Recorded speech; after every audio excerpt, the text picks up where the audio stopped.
പ്യാരെ ബച്ചോ ആദാബ്. എന്തൊക്കെയുണ്ട് പുതിയ വിശേഷങ്ങളൊക്കെ? ഒരുപാട് ദിവസമായില്ലേ വീഡിയോസൊക്കെ ഇട്ടിട്ട്. അപ്പോൾ കുറേ പേര് കമൻറ്റ് ചെയ്തിരുന്നു എന്താ വീഡിയോസൊക്കെ ഇടാത്തതെന്ന് ചോദിച്ചിട്ട്. അപ്പോൾ ഒന്നുമല്ല, പിന്നെ കുറച്ച് ബിസി ആയിരുന്നു. അപ്പോൾ മുന്നേ അപ്ലോഡ് ചെയ്ത വീഡിയോസ് എല്ലാം വളരെ ഉപകാരപ്പെട്ടു എന്ന് അറിഞ്ഞതിൽ വളരെ സന്തോഷമുണ്ട്. ഇന്നത്തെ വീഡിയോയിലൂടെ ചെയ്യാൻ ആഗ്രഹിക്കുന്നത് നമ്മുടെ 10ാം ക്ലാസ്സിലെ നൈൽ കെ സാഹിൽ പാർ, നമ്മുടെ എസ് കെ പൊറ്റക്കാടിൻ്റെ നൈൽ നദിയുടെ തീരത്ത് എന്ന് പറഞ്ഞിട്ടുള്ള ആ ഒരു യാത്രാ വിവരണത്തിൻ്റെ ഒരു ഭാഗമാണ് നമുക്കവിടെ പഠിക്കാനുള്ളത്. അപ്പോൾ അതിൻ്റെ ഒരു മലയാളം എക്സ്പ്ലനേഷൻ ചെയ്യാനാണ് ഇന്നത്തെ വീഡിയോയിലൂടെ ആഗ്രഹിക്കുന്നത്. കൂടുതലൊന്നും തന്നെ പറയുന്നില്ല, നമുക്ക് നേരെ ചാപ്റ്ററിലോട്ട് കിടക്കാം. ആദ്യം തന്നെ നമുക്ക് എസ് കെ പൊറ്റക്കാടിനെ ഒന്ന് പരിചയപ്പെടാം. അദ്ദേഹത്തെക്കുറിച്ച് നമ്മൾ ടെക്സ്റ്റ് ബുക്കിൽ കൊടുത്തിരിക്കുന്ന കാര്യങ്ങളൊന്ന് നോക്കൂ. ഉൻകാ അസൽ നാം ശങ്കരൻകുട്ടി കുഞ്ഞിരാമൻ പൊറ്റക്കാട് था. അദ്ദേഹത്തിൻ്റെ യഥാർത്ഥ പേരെന്ന് പറയുന്നത് ശങ്കരൻകുട്ടി കുഞ്ഞിരാമൻ പൊറ്റക്കാട് എന്നായിരുന്നു. അപ്പോൾ മലയാളം കെ ഏക് മഷൂർ നോവൽ നിഗാർ, അദ്ദേഹം ഒരു നോവലിസ്റ്റ് ആയിരുന്നു, ഒരു സഫർനാമ നിഗാറായിരുന്നു, അതേപോലെ തന്നെ അഫ്സാന നിഗാറുമായിരുന്നു. ഉൻകി പൈദാഷ്, അദ്ദേഹത്തിൻ്റെ ജനനം എന്ന് പറയുന്നത് 1913 മാർച്ച് 14 അത് കാലിക്കറ്റിലായിരുന്നു അദ്ദേഹത്തിൻ്റെ ജനനം. പൊറ്റക്കാടിനെ അപ്പിനെ സഫർനാമോമേ അപ്പിനെ ആലമി സഫരി തജുർബാത്ത് को दिलचस्पी अंदाज में पेश किया, जिन्हें മലയാളം അദബ് में बेहद मकबूलियत मिली. അദ്ദേഹത്തിൻ്റെ യാത്രാ വിവരണങ്ങളുടെ ഒരു പ്രത്യേകത എന്ന് പറയുന്നത് അദ്ദേഹത്തിൻ്റെ യാത്രകളെല്ലാം തന്നെ അദ്ദേഹം വളരെ മനസ്സിന് നമുക്ക് ഒരു ദിൽചസ്പായിട്ടുള്ള, നമുക്ക് താല്പര്യം ചെലുത്തുന്ന ഒരു ശൈലിയായിരുന്നു അദ്ദേഹത്തിൻ്റെ യാത്രാ വിവരണങ്ങൾക്കെല്ലാം തന്നെ ഉണ്ടായിരുന്നത്. അതുകൊണ്ട് തന്നെ മലയാള സാഹിത്യത്തിൽ അദ്ദേഹത്തിന് വളരെയധികം ഒരു സ്ഥാനവും ഉണ്ടായിരുന്നു. 1947 ഉൻക പഹ്ല സഫർനാമ, അദ്ദേഹത്തിൻ്റെ ആദ്യത്തെ യാത്രാ വിവരണം കശ്മീർ പ്രസിദ്ധീകരിച്ചിട്ടുണ്ട്. 1980 അദ്ദേഹത്തിന് നോവലായിട്ടുള്ള ഒരു ദേശത്തിൻ്റെ കഥ ഏക് ദേശ് കി കഹാനി, ഇതിന് ഭാരത് ക ആല അദബി ആസാദ് ജ്ഞാനപീഠ അവാർഡ് ദിയാ ഗയ, അദ്ദേഹത്തിന് ജ്ഞാനപീഠ അവാർഡും ലഭിച്ചിട്ടുണ്ട്. ഒരു ദേശത്തിൻ്റെ കഥ എന്ന് പറഞ്ഞിട്ടുള്ള നോവലിന് അദ്ദേഹത്തിന് ജ്ഞാനപീഠ അവാർഡും ലഭിച്ചിട്ടുണ്ട്. ഉन्होंने अदबी तहरीरों में केरला के सकाफती और आलमी तजुर्बात को एकजा किया, जो कारी को एक मुनफरिद जहां में ले जाती है, और उनके सफ़रनामा निगारी का अंदाज मखसूस था, जिसमें इंसानी तजुर्बात और माशरती हक़ाइक़ को खूबसूरती से बयान किया गया है. പൊറ്റക്കാടിനെ മലയാളം അദബ് കോ ബൈനുൽ അക്വാമി ഇതിൽ പറയുന്നത് അദ്ദേഹത്തിൻ്റെ രചനകളുടെ ആ ശൈലി, അതിൻ്റെ പ്രത്യേകത എന്താണെന്നുള്ളതാണ്. അപ്പോൾ നമുക്ക് നോക്കാം. ഉन्होंने अपने तहरीरों में केरला के सकाफती और आलमी തജുർബാത്ത് को യക്ചാ കിയ, അദ്ദേഹം തൻ്റെ രചനകളിൽ കേരള സംസ്കാരത്തെയും അതോടൊപ്പം തന്നെ ആഗോള അനുഭവങ്ങളെയും അദ്ദേഹം തൻ്റെ രചനകളിൽ സംയോജിപ്പിച്ചിരുന്നു. അതുകൊണ്ട് തന്നെ അത് വായനക്കാരെ അതുല്യമായൊരു സ്ഥലത്തേക്ക് കൂട്ടിക്കൊണ്ടുപോകുമായിരുന്നു എന്നാണ് പറയപ്പെടുന്നത്. മനുഷ്യാനുഭവങ്ങളും അതേപോലെ സാമൂഹിക യാഥാർത്ഥ്യങ്ങളെയും അദ്ദേഹം മനോഹരമായിട്ടാണ് തൻ്റെ രചനകളിൽ വിവരിച്ചിരുന്നത്. അദ്ദേഹത്തിൻ്റെ ശൈലിയായിരുന്നു തൻ്റെ രചനകളിൽ എപ്പോഴും ഉണ്ടായിരുന്നത്. അതേപോലെ തന്നെ അദ്ദേഹം പൊറ്റക്കാടിനെ മലയാളം അദബ് കോ ബൈനുൽ അക്വാമി സതഹ് പർ പहुंचाने में एक अहम किरदार अदा किया. വളരെ ഇമ്പോർട്ടൻ്റ് ആയിട്ടൊരു പോയിന്റാണ്.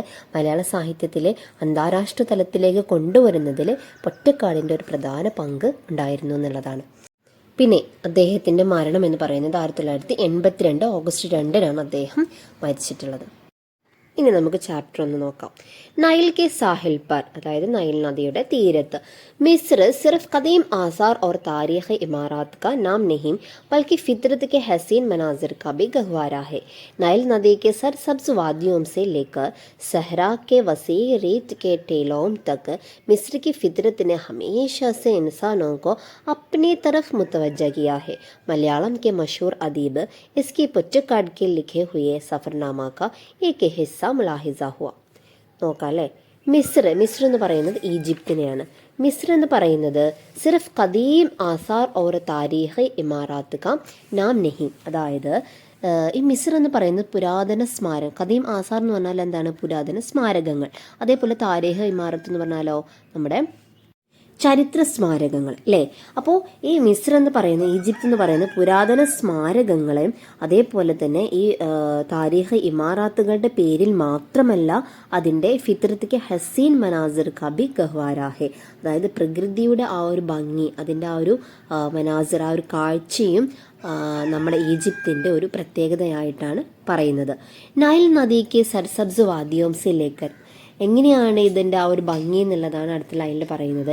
നൈൽ നദിയിലെ നൈൽ നദിയുടെ സർസബ്സ് വാദിയോം സെ ലേക്കർ, അതിൻ്റെ പച്ചപ്പ് കലർന്നിട്ടുള്ള ആ താഴ്വാരങ്ങൾ മുതൽ സഹറാക്കി വസീരീത് കാട്ടീലോം തക്ക്, മരുഭൂമിയുടെ ആ വിശാലമായിട്ടുള്ള ആ ഒരു മണൽ കൂമ്പാരങ്ങൾ വരെ മിസ്രിക്ക് ഫിത്രത്തിനെ ഹമേഷ സെ ഇൻസാനോ കോ അപ്പനെ തറഫ് മുത്തവജ്ജ കിയാ ഹെ. അപ്പോൾ ഈ ഒരു ഭംഗി എന്ന് പറയുന്നത്, നമ്മുടെ മിസ്രിൻ്റെ ഈ ഒരു ഭംഗി അതിൻ്റെ ഫിത്രത്തിലേക്ക് എല്ലായ്പ്പോഴും, ഹമേഷ എന്ന് പറഞ്ഞാൽ എല്ലായ്പ്പോഴും മനുഷ്യനെ ഇങ്ങനെ ആകർഷിച്ചു കൊണ്ടിരിക്കുകയാണ് അല്ലെ. മുത്തവജ്ജ കിയ എന്ന് പറഞ്ഞാൽ എന്താണ്? ആകർഷിപ്പിക്കുക. അപ്പോൾ ഈ ഒരു സ്ഥലത്തിൻ്റെ പ്രത്യേകതയാണ് പറയുന്നത്. അതിൻ്റെ കഥയും ആസാറുകളോ താരീഖ ഇമാരത്തുകൾ മാത്രമല്ല അതിനെ നമ്മളിലേക്ക് ആകർഷിപ്പിക്കപ്പെടുന്ന കാര്യം എന്ന് പറയുന്നത്, മറിച്ച് അതിൻ്റെ എന്താണ് ഹസീൻ മനാസർ, അവിടെയുള്ള ആ ഭംഗിയുള്ള ആ ഒരു കാഴ്ച, അവിടെയുള്ള ഏറ്റവും ഇമ്പോർട്ടൻ്റ് ആയിട്ടുള്ള കാഴ്ച എന്ന് പറയുന്നത് എന്ത് തന്നെയാണ്? നൈൽ നദിക്ക് സർസബ്സ് വാദിയോ, നൈൽ നദിയുടെ തീരത്തുള്ള ആ നല്ല പച്ചഭയത്തിലുള്ള ആ ഒരു താഴ്വാരങ്ങൾ, അതുമുതൽ മരുഭൂമി അല്ലേ, മരുഭൂമിയിൽ പരന്നു കിടക്കുന്ന ആ മണൽ കൂമ്പാരങ്ങൾ വരെയുള്ള ഈ കാഴ്ചകളെല്ലാം തന്നെ മനുഷ്യനെ അങ്ങോട്ട് ആകർഷിപ്പിക്കുന്ന ഒന്ന് തന്നെയാണ്. മലയാളം കെ മഷൂർ അദീബ്, മലയാളത്തിൽ ഫേമസ് ആയിട്ടുള്ള ഒരു സാഹിത്യകാരനാണ് ആര്? നമ്മുടെ എസ്.കെ. പൊറ്റക്കാട്. അദ്ദേഹം എഴുതിയിട്ടുള്ള സഫർനാമേ കാ യേ ഹിസ്സ മുലാഹിസ ഹോ, ഈ ഒരു യാത്രാ വിവരണം നമുക്കൊന്ന് പരിശോധിക്കാം. जब मैंने मिस्र का दौरा किया तो वहाँ के सकाफती वरसे, वहाँ की तामीरात और उनकी तारीख ने मुझे बहुत मुतासर किया. जब मैंने मिस्र का ദോറ കിയാത്തോ, എപ്പോഴാണോ ഞാൻ അതായത് ഈജിപ്ത് സന്ദർശിച്ചത്, അദ്ദേഹത്തിൻ്റെ യാത്രാവിവരണത്തിൽ പറയുകയാണ്, ഈജിപ്ത് സന്ദർശിച്ചപ്പോൾ, ദൗറ കിയ എന്ന് പറഞ്ഞാൽ എന്താണ്? സന്ദർശിക്കുക. തോ വഹാംക്ക് സക്കാഫത്തി വരിസെ, അവിടെയുള്ള സാംസ്കാരിക പൈതൃകവും, അതേപോലെ തന്നെ വഹാംക്ക് താമീറാത്ത് എന്ന് പറഞ്ഞാൽ വാസ്തുവിദ്യകൾ, അവർ ഉനക്ക് താരീഖിന്, അവിടുത്തെ ഹിസ്റ്ററി, ഇതെല്ലാം എന്നെ വളരെയധികം മുത്താസിർ കിയാനെ സ്വാധീനിച്ചിട്ടുണ്ട്. ദരിയായ നൈൽ और वहाँ के सहराओं में 5000 साल की ഇൻസാനി താരീഖ് മുസമ്മിർ ഹെ, അവിടെയുള്ള നൈൽ നദിക്കും അതേപോലെ തന്നെ അവിടെയുള്ള പിന്നെ മരുഭൂമിക്കും 5000 വർഷത്തോളം മനുഷ്യൻ്റെ ചരിത്രങ്ങൾ പറയാനുണ്ടെന്നാണ് ഉൾക്കൊള്ളുന്ന. മനുഷ്യൻ്റെ 5000 വർഷങ്ങളോളമുള്ള മനുഷ്യന്മാരുടെ ഹിസ്റ്ററികൾ ഉൾക്കൊള്ളുന്നതാണ് നൈൽ നദിയും അതേപോലെ തന്നെ അവിടെയുള്ള മരുഭൂമികളും. मिस्र के आलमी शहरत को बरकरार रखने के लिए सिर्फ इहराम के नज़ारे ही काफ़ी है. അതായത് അവിടെയുള്ള ആ ഒരു മിസ്രിൻ്റെ ആ ഒരു പ്രൗഢി, ആ ഒരു പ്രശസ്തി, ആ ലോക പ്രശസ്തി ബർക്കറാർ രഖ്നേക്കേലിയ നിലനിർത്തുന്നതിന് വേണ്ടിയിട്ട് അവിടെയുള്ള പിരമിഡുകൾക്ക് എന്താ ഉറുദുവിൽ പറയുക? ഇഹ്റാം അല്ലേ, അതിൻ്റെ ആ ഒരു കാഴ്ച തന്നെ കാഫി ഹെ അല്ലേ, അത് മാത്രം തന്നെ മതി എന്നാണ് അവിടെ പറയുന്നത്. മേ ലെക്ചർ സെ റെയിൽ ഗാഡി മേ ഷഹർ കൈറ പहुंचा. അദ്ദേഹം ലെക്ചറിൽ നിന്നും റെയിൽഗാഡിയിലൂടെയാണ് പട്ടണം കൊയ്റ നഗരത്തിലേക്ക് എത്തിയത്. ജബ് റെയിൽഗാഡി ഷഹർ കൈറ പहुंची तो खजूरे के बाग और दरियाए नाइल के नज़ारे ने मेरे दिल को बहुत मुतासिर किया. അപ്പോൾ അദ്ദേഹം റെയിൽഗാഡിയിലൂടെ യാത്ര ചെയ്ത് ഷഹർ കൊയ്റയിൽ എത്തിയപ്പോൾ അദ്ദേഹത്തിന് അവിടെ കണ്ട ആ കച്ചൂറോങ്കി ഭാഗ് അല്ലെ, കച്ചൂറോങ്കി ഭാഗ് എന്ന് പറഞ്ഞാൽ ആ ഈന്തപ്പനകളുടെ തോട്ടങ്ങളും അതേപോലെ തന്നെ ദരിയായ നൈൽ നദിയുടെ ആ കാഴ്ചയും അദ്ദേഹത്തിൻ്റെ മനസ്സിനെ വളരെയധികം സ്വാധീനിച്ചു എന്നാണ് അദ്ദേഹം പറയുന്നത്. പിന്നെ മഗ്രിബിക്ക് തരഫ് ബനെ ദോ ഇഹ്റാം കോബി റെയിൽഗാഡി സെ ദേക്ക, അദ്ദേഹം പിന്നെ മഗ്രിബ് ഭാഗത്തുണ്ടായിരുന്ന 2 പിരമിഡുകളും അദ്ദേഹം ആ റെയിൽഗാഡിയിൽ നിന്നും കണ്ടു. शहर कैरा में रहने का बंदोबस्त मेरे एक अरब दोस्त ഹസനെ കിയാത്ത. അപ്പോൾ അദ്ദേഹത്തിൻ്റെ ഈ കൊയ്റോയിലുള്ള താമസിക്കുന്നതിനുള്ള എല്ലാ സജ്ജീകരണങ്ങളൊക്കെ നടത്തിയിരുന്നത് അദ്ദേഹത്തിൻ്റെ അറബിലുണ്ടായിരുന്ന ഒരു ഫ്രണ്ട് ഹസൻ. അദ്ദേഹമായിരുന്നു അദ്ദേഹത്തിൻ്റെ എല്ലാ സജ്ജീകരണങ്ങളൊക്കെ വേണ്ടിയിട്ട് സഹായിച്ചിരുന്നത്. ഹസന് സേ മേരി മുലാഖാത്ത് റെയിൽഗാഡിക്ക് സഫർമേ ഹുയി. അപ്പോൾ ഈ ഹസനുമായിട്ട് അദ്ദേഹം കണ്ടുമുട്ടിയത് എപ്പോഴാണ്? ആ റെയിൽഗാഡിയിൽ യാത്ര ചെയ്തിരുന്ന സമയത്താണ്. നാഷ്തേക്ക് ബാദുമേ ഷഹർ കൈറാക്കെ ദൗറേക്കെ ലിയെ നിഖല. അപ്പോൾ അദ്ദേഹം നാഷ്തേക്ക് കഴിച്ചതിന് ശേഷം ഷഹർ കൊയ്റ നഗരം അദ്ദേഹം ഇങ്ങനെ സന്ദർശിക്കാൻ വേണ്ടിയിട്ട് പുറപ്പെട്ടു. നിക്കല പുറപ്പെടുക അല്ലേ. കൊയ്റയ്ക്ക് ഗലി കുച്ചോമെ പൈദൽ ചൽക്കർ യഹാം കെ ബാരേമേ ജാൻകാരി ഹാസിൽ കി. അപ്പോൾ അദ്ദേഹം എങ്ങനെയാണ് പോയത്? വണ്ടിക്കൊന്നല്ല പോയത്. അദ്ദേഹം ഇങ്ങനെ പൈദൽ ചൽക്കർ അല്ലേ, കാൽനടയായിട്ടാണ് ആ ഒരു കൊയ്റ നഗരത്തിൻ്റെ തെരുവോരങ്ങളെല്ലാം അദ്ദേഹം സന്ദർശിച്ചത്. അങ്ങനെ അദ്ദേഹം സന്ദർശിച്ച് യഹാം കെ ബാരേമേ അവിടെയുള്ള എല്ലാ കാര്യങ്ങളും അദ്ദേഹം ചോദിച്ചറിഞ്ഞ് മനസ്സിലാക്കി. അങ്ങനെ അതിനെക്കുറിച്ചിട്ടുള്ള ആ ഒരു കൊയ്റോ നഗരത്തെക്കുറിച്ചിട്ടുള്ള എല്ലാ വിവരങ്ങളും അദ്ദേഹം കളക്ട് ചെയ്തു. കൊയ്റമേ മേരി മുലാഖാത്ത് ഏക് മലയാളി സെ ഹുയി. അദ്ദേഹം അവിടെ വെച്ച് തന്നെ ഒരു മലയാളിയുമായിട്ട് കണ്ടുമുട്ടി. ഇസ് ഷഖ്സ് കാ നാം ഗോവിന്ദൻ കുട്ടി ഥ. ആ വ്യക്തിയുടെ പേര് ഗോവിന്ദൻ കുട്ടി എന്നായിരുന്നു. ജോ ഒറ്റപ്പാലം കാ ബാഷിന്ദ ഥ. അദ്ദേഹം ഒറ്റപ്പാലം സ്വദേശിയായിരുന്നു. वो मुझे अपने फ्लैट पर ले गया. അദ്ദേഹം തന്റെ ഫ്ലാറ്റിലേക്ക് എന്നെ കൂട്ടിക്കൊണ്ടുപോയി. उनका फ्लैट നൈൽ നദി के करीब एक इमारत की 5वीं मंजिल पर था. അദ്ദേഹത്തിന്റെ ഫ്ലാറ്റ് എന്ന് പറയുന്ന നൈൽ നദിയുടെ തീരത്തായിട്ട് ഒരു കെട്ടിടത്തിൽ അതിൽ 5ാമത്തെ നിലയിലായിരുന്നു. दोपहर का गाना गाते वक्त एक अरब नौजवान वहां आ पहुंचा. ഒരു ഉച്ച സമയത്ത് दोपहर का गाना അല്ലെ, ഉച്ച സമയത്ത് ഭക്ഷണം കഴിച്ചുകൊണ്ടിരിക്കുന്ന സമയത്ത് एक അറബ് നൗജവാൻ, ഒരു അറബി ആയിട്ടുള്ള ഒരു യുവാവ് വഹാബ് ആ പഹുഞ്ച അവിടെ എത്തിച്ചേർന്നു. ഗോവിന്ദൻ കുട്ടീനെ ബത്തായാക്കെ ഉൻകാ നാം തോഹ ഹെ. അപ്പോൾ ഗോവിന്ദൻ കുട്ടി പറഞ്ഞു അദ്ദേഹത്തിന്റെ പേര് തോഹ എന്നാണ്. ജോ ഹിന്ദുസ്ഥാൻ കെ സഫാരത്ത് ഖാനമേ മുത്തർജം കാ കാം കർത്തേ ഹെ. അദ്ദേഹം ഇന്ത്യൻ എംബസിയിൽ ട്രാൻസ്ലേറ്റർ ആയിട്ട് വർക്ക് ചെയ്യാണ്. സാത്ത് ഹി ഏക് സഹാഫി ഭി ഹെ. അദ്ദേഹം ഒരു ജേർണലിസ്റ്റും കൂടെയാണെന്ന് അദ്ദേഹം പറഞ്ഞു. इतवार के दिन ഞായറാഴ്ച ദിവസം മീൻ ഗോവിന്ദൻ കുട്ടി അവർ തോഹ കെ സാത്ത് ഡാമിക്ക് തറഫ് റവാന ഹുവ. ഇദ്ദേഹം ഗോവിന്ദൻ കുട്ടിയും തോഹയോടൊത്തും ഡാമിലേക്ക് പുറപ്പെട്ടു. ടാക്സി ലേക്കർ സെൻട്രൽ റെയിൽവേ സ്റ്റേഷൻ പहुंचे. അവർ എന്ത് ചെയ്തു, ആ ടാക്സി എടുത്തിട്ട് സെൻട്രൽ റെയിൽവേ സ്റ്റേഷനിൽ എത്തി. വഹാം സെ ഡാം ജാനെ വാലെ ലോക്കൽ റെയിൽ ഗാഡി നിക്കലിനെ വാലെ എത്തി. അവിടെ ഡാമുകൾ പോകാൻ വേണ്ടിയിട്ടുള്ള ലോക്കൽ റെയിൽ ഗാഡി അവിടെ പുറപ്പെട്ടിട്ടുണ്ടായിരുന്നു. ഹം ലോഗ് ഉസ്മേ സവാർ ഹോ ഗയെ. ഞങ്ങൾ എന്ത് ചെയ്തു, അതിൽ സവാരി ചെയ്തു, അതായത് യാത്ര ചെയ്തു. 45 മിനിറ്റ് അന്തർ ഹം വഹാം പഹുഞ്ചിക്കേ. അപ്പോൾ 45 മിനിറ്റിനുള്ളിൽ ഞങ്ങളവിടെ എത്തിച്ചേർന്നു. ഡാം ബഹുത്ത് ഹി ലംബ. ഡാം വളരെ നീളമുള്ളതും അതേപോലെ തന്നെ നല്ല ഉയരത്തിലുള്ളതും അവർ ഖൂബ്സൂരത്ത വളരെ ഭംഗിയുള്ളതുമായിരുന്നു. വഹാം സേ ഹം നേരെ ഇസ്മായിലിയ പഹുഞ്ചെ. അവിടെ നിന്ന് ഞങ്ങൾ ഇസ്മായില കനാലിൽ എത്തിച്ചേർന്നു. ഗൂംത്തെ ഫിർനെ കേലിയ ഹംനെ സൈക്കിൾ കരായെ പർലി.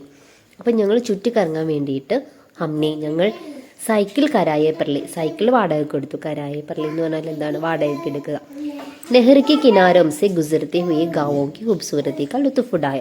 ഞങ്ങൾ എന്ത് ചെയ്തു ആ നെഹ്റിക്ക്, ആ കനാലിൻ്റെ കിനാരം സെ അതിൻ്റെ കരയിലിരുന്നിട്ട് ഗാവോക്ക് ഖൂബ്സൂരത്തി കാ ലുത്ഫ് ഉഠായ, ആ ഗ്രാമത്തിൻ്റെ ഭംഗി ഇങ്ങനെ ഞങ്ങൾ ആസ്വദിച്ചു.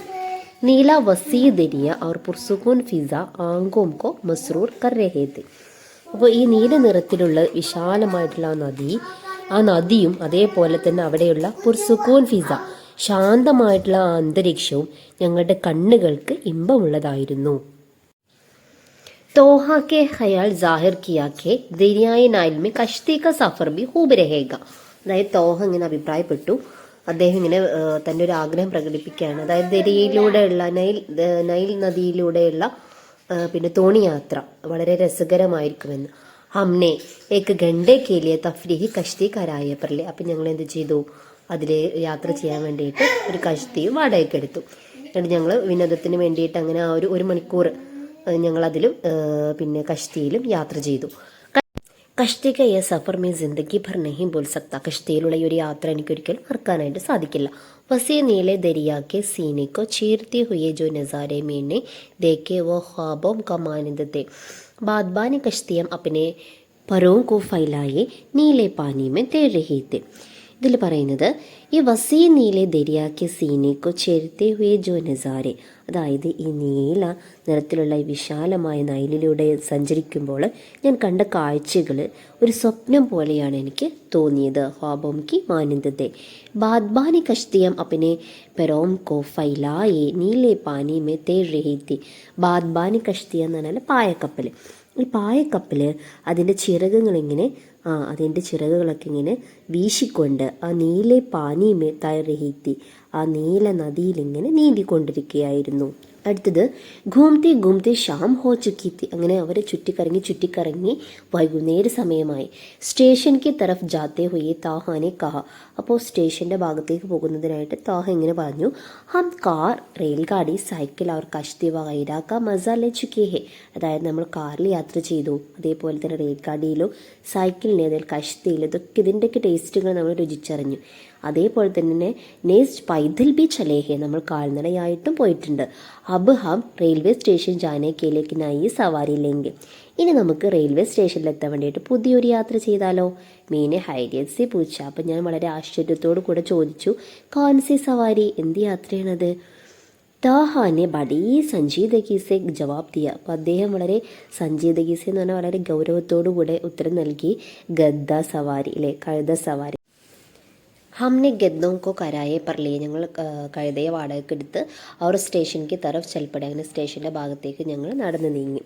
ഗദ്ദയ്ക്ക് ഈ സവാരി ബി ബഡി യാദ്ഗാർത്തി. അപ്പോൾ ഗദ്ദയിലൂടെയുള്ള ഈ ഒരു യാത്രയും അവരുടെ ജീവിതത്തിൽ വളരെ ഒരു ഓർമ്മപ്പെടുത്തുന്ന ഒരു സംഭവം തന്നെയായിരുന്നു. യാദ്ഗാർ എന്ന് പറഞ്ഞാൽ എപ്പോഴും സ്മരിക്കുന്ന, അതായത് എപ്പോഴും ഓർത്തുകൊണ്ടിരിക്കുന്ന ഒരു സംഭവം തന്നെയായിരുന്നു ആ ഗദ്ദയിലുണ്ടായിരുന്ന ആ സവാരി. അപ്പോൾ ഇത്രയേ ഉള്ളൂ നമ്മുടെ ചാപ്റ്റർ എന്ന് പറയുന്നത്. അപ്പോൾ ചെറിയൊരു ചാപ്റ്ററാണ്, പക്ഷേ സഫർനാമയാണ്, പുതിയൊരു ഡിസ്കോഴ്സാണ്. അപ്പോൾ ഇനി എന്തെങ്കിലും വാക്കുകളുടെ അർത്ഥങ്ങളോ എന്തെങ്കിലോ കാര്യങ്ങളോ ഉണ്ടെങ്കിൽ തീർച്ചയായിട്ടും കമൻറ്റിലായിട്ട് അറിയിക്കുക, ടീച്ചർ പറഞ്ഞു തരൂ കേട്ടോ. ഓക്കെ, ശുക്രിയ. അപ്പോൾ ഓക്കെ, ശുക്രിയ, ഹുദ ഹാഫിസ്. അടുത്ത വീഡിയോയിലൂടെ കാണാം.